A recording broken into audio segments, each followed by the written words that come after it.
Hey, how you doing? It's Mark again, your favorite contractor from Philadelphia. You can see I did a beautiful floor in a tile. It's 2 foot by, it was 1 foot tile, and it came out great. I scraped up the original floor, and it was laid on top, right on top of a wet bed.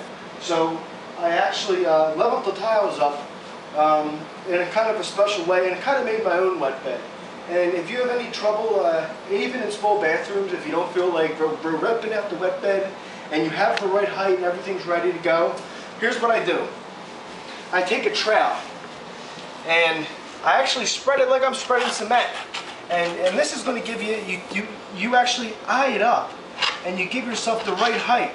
So to lay this next tile, I keep it away from the joint, but I eye it up. And you know, sometimes you have a lip here, and I mean, you just pretty much, you just go right into it, and you smooth it out, and then for the suction, I give it a couple of these. Then you're ready to lay your tile.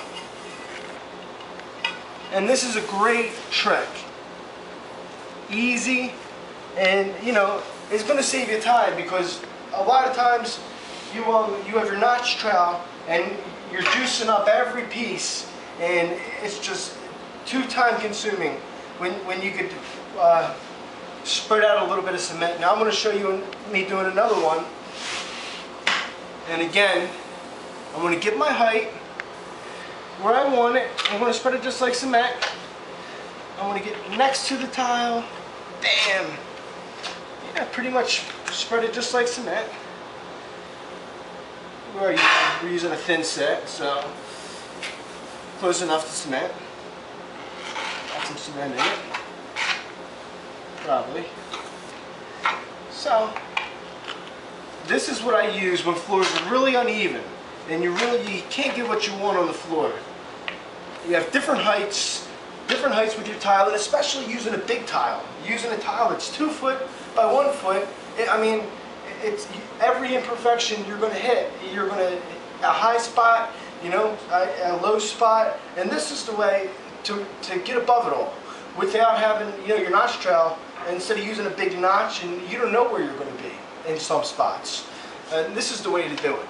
And of course, to suction it, I'm going to put my little notches in there, and that's going to give it the suction it needs. Just like that. Flip my tile over, lay it in, straighten it out, and of course I got my mallet somewhere. I'm not sure where it is, but I would bang it with a mallet, and that's it. But like I said, a margin trowel is a good way to lay a floor with a wet bed when you're using a bigger tile and you want to have everything nice and tight. Again, this is Mark Bonetti, your favorite contractor, straight out of South Philly. I'll see you later.